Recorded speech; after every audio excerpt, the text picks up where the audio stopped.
Good morning. It's only been about an hour since I finished breakfast and I'm already starting on lunch, and that is just because of very poor planning on my part. So when I planned the meals that I wanted to make this week, I always do that the week before, and then I do a meal plan in my weekday vlog at the end of it. And I was only thinking about what sounded good and not about the fact that we are under a heat warning all week long. So I could not have chosen a worst possible time to be roasting a bunch of vegetables and having the oven going. So I decided that I'm going to go ahead and get the vegetable roasting done and out of the way as early as possible so that I can get this oven turned off before it gets super hot outside, which, I mean, let's be honest, it probably already is. Let me see what it says our temperature is out there right now. It is 87 degrees and feels like 97, and it is 9:18 in the morning. So I chose a great time for this. But I am going to do, since I'm off work this week, I usually only batch prep one meal, and it's what I eat for my lunches, so I can just grab it and heat it up, and then in the evenings I'll put something together, whether I do like black bean burgers or put together a noodle bowl or something like that in my evenings. But since I'm off work this week and I don't want to spend a ton of time in the kitchen, I'm actually doing two things. So I'm going to make roasted vegetable sandwiches, hence the roasted vegetables and using the oven, and a tomato soup. And even for the tomato soup, I'm roasting a head of garlic and also some cherry tomatoes to put in with that soup. And then for my dinners, I'm going to do, it's like a black bean roasted sweet potato bowl. And I can look up the recipe and link it below. I'm not actually going to look at the recipe at all. It's just one that I've made before, so it's what I'm using as a reference. But I actually don't prefer the taste of sweet potatoes in those bowls, even though sweet potatoes nutritionally are a little bit superior to a regular russet potato. I very much prefer the flavor of the russet potatoes so much more. And I do also have a crap ton of carrots in my fridge right now because I unexpectedly had to harvest them yesterday. I was just outside picking up some trash that had gotten left, like basically dead grass, a little clump of it that was laying on top of my retaining wall. And I looked down. I was on the phone with my mom, so I was just, out piddling in the garden basically while I was chit-chatting with her. And I looked down and noticed the top of the carrot looked ready. And I pulled it, and it was extremely long. And I realized at that point that all of the carrots were ready to pull. And so I ended up harvesting every single one of my carrots yesterday. And so it was a lot of carrots. So I'm sure I will be eating some of those throughout the day today as well. And they're kind of somewhat similar to sweet potatoes, at least as far as their nutritional value. So I'll make up for it anyway. I ate plenty of vegetables. I'm not worried about it. But I do prefer the russet potatoes in that black bean bowl. So that is what I am prepping right now, is all of the roasted vegetables for those meals, and then I will actually make those meals with you when it's time. But for now, let's go ahead and get these potatoes in the oven along with the head of garlic. And then when they are close to finished, I will get the tomatoes put in as well, because they don't need very long. And then all of the other vegetables that I'm going to be using to make my roasted veggie sandwich, I am actually going to air fry. So when I'm done with the oven with all this stuff, I will get those into the air fryer basket. Those won't take as long, maybe like 10-15 minutes. These are going to take about 40 in total. I usually do 425 for 20 minutes. I'll flip them all over and then turn the oven down to 400 for another 20. And then I'll probably put the tomatoes in for the last like 15-ish minutes. So we'll just have to see. I always play it by ear. So unfortunately, like the tomato soup, I don't have a recipe for. I just kind of throw a bunch of stuff together. So I'll do my best to put captions on the screen to explain what I'm doing and how much I'm using as close as I can to kind of put a recipe together for you guys. But anyhow, I'm gonna get to chopping these potatoes and get them in the oven.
Alright, so this is the time of day that I would normally be getting off work. Sometimes I will go downstairs and hop on my walking pad and walk for 20 minutes and then eat. Sometimes I'm so hungry I eat first and then walk, but that is my typical routine. Before I move on to dinner, I wanted to go ahead and preemptively answer some questions that I know I'm going to get because I've done these what I eat in a day videos before and I kind of know what to expect. So I want to go over supplements that I take, share some resources, probably mention just a few of the things that I always have in fridge and pantry, and then talk about this, which is Dr. Greger's Daily Dozen, and it's kind of how I just keep track to make sure I know that I'm getting what I need to be getting in a day. And I will start with supplements because you did see me take those this morning. So first of all, I've got vegan calcium, which the vegan part is very important because I want to make sure that it comes from a plant source and not an animal source, because dairy is highly acidic and it can actually cause your pH level in your body to be thrown off whenever you have dairy. And then your body actually ends up pulling calcium from your bones to help neutralize the acid and get your pH levels back in balance. So very important to make sure I'm taking a vegan calcium supplement. But I have one, which you saw me use this morning, which is your typical calcium tablet, which is impossible to swallow, and that's why I crush them. So if I'm eating something where I can crush this and put it in it, I will. But the rest of the time I do this one because it is a gel capsule. So it's easy to swallow, and it's like the only one I swear that I have found that is like that. But this is Future Kind, which is a brand that I do actually really like and trust. And also from that same brand, I have recently, like probably the last 2 to 3 months, been taking a vegan collagen supplement. And that is strictly because I am now actively in perimenopause. I've been dealing with perimenopausal hair loss since about July, August of last year, so almost a year ago. And nothing I was trying was helping until I added this, and it has cut the hair loss in half. So that is why I'm taking this one.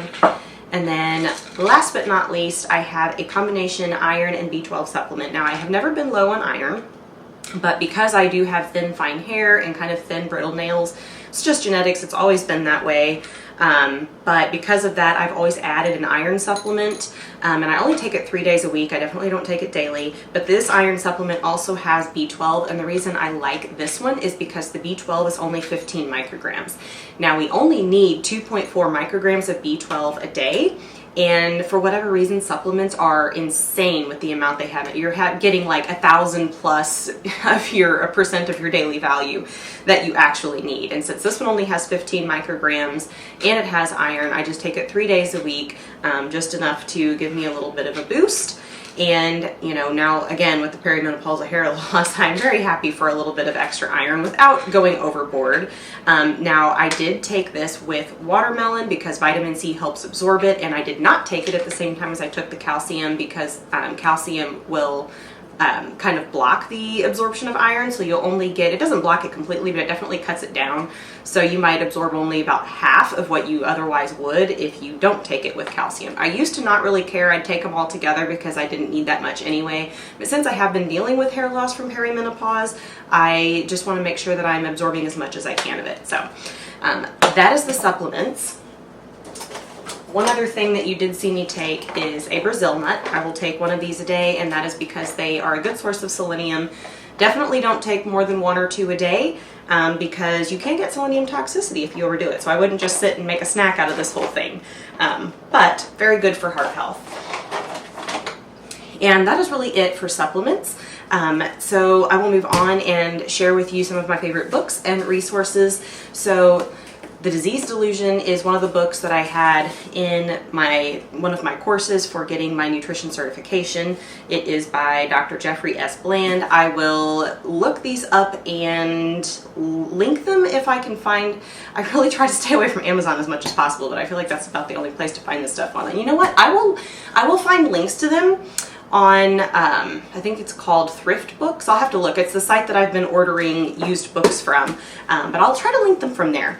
So Eat to Live by Joel Fuhrman, and then Prevent and Reverse Heart Disease. This is by Dr. Caldwell Esselstyn. He's one of my favorite doctors, honestly. He is the reason that I am oil-free, so if you look him up, he has some talks on YouTube as well. I'll see if I can find one of those and link it below that are really, really helpful. And then Dr. Neil Barnard is another one of the doctors that I really, really like. He works at Physicians Committee for Responsible Medicine, which is another website I will link below because it's an excellent resource. But this one is called Your Body in Balance, and it talks about hormones, which, you know, especially grateful for that right now with the stage of life that I'm in.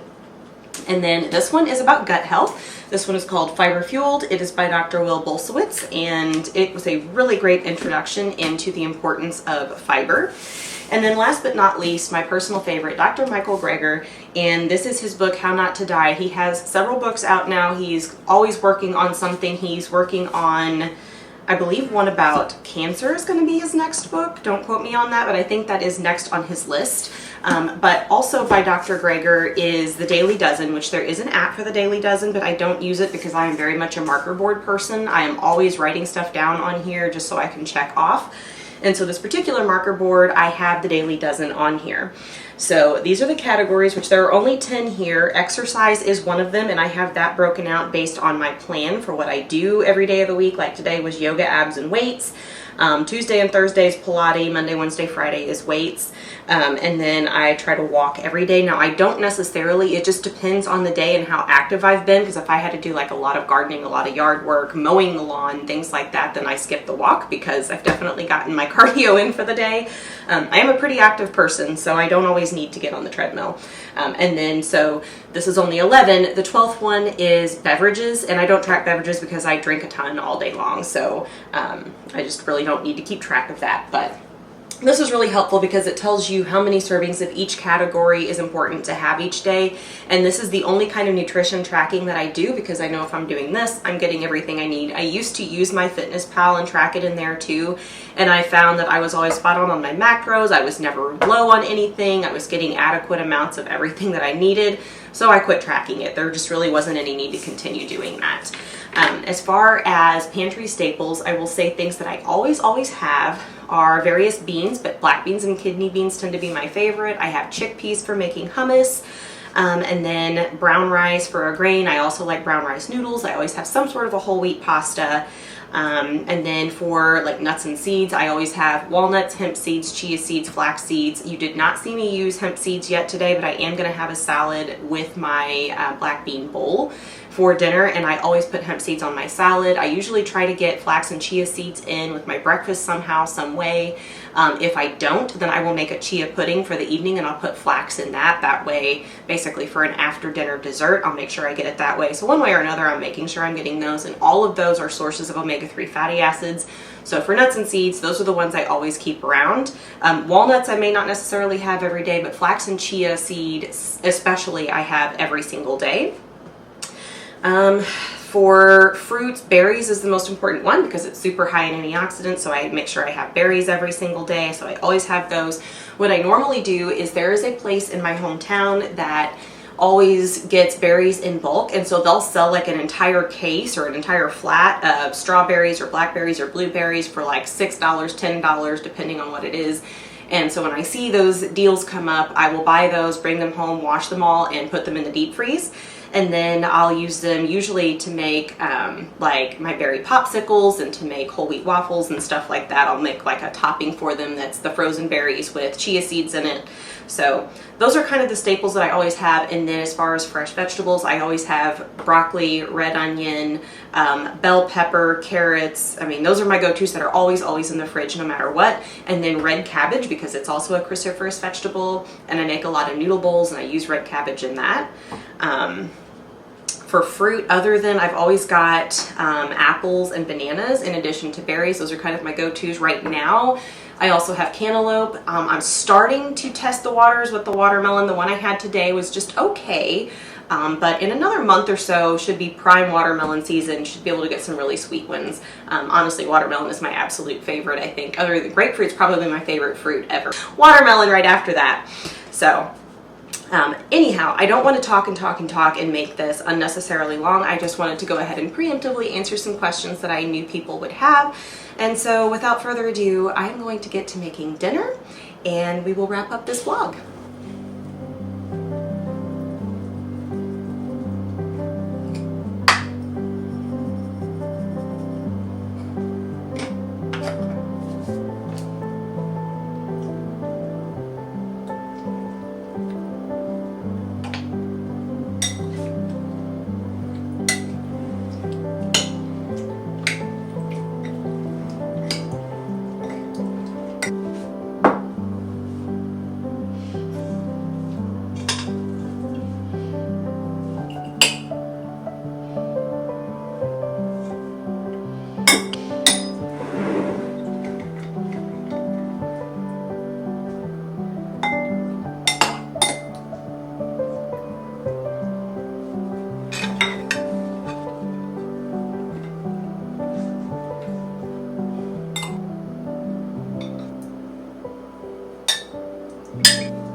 Kept stringing me along until he fired me.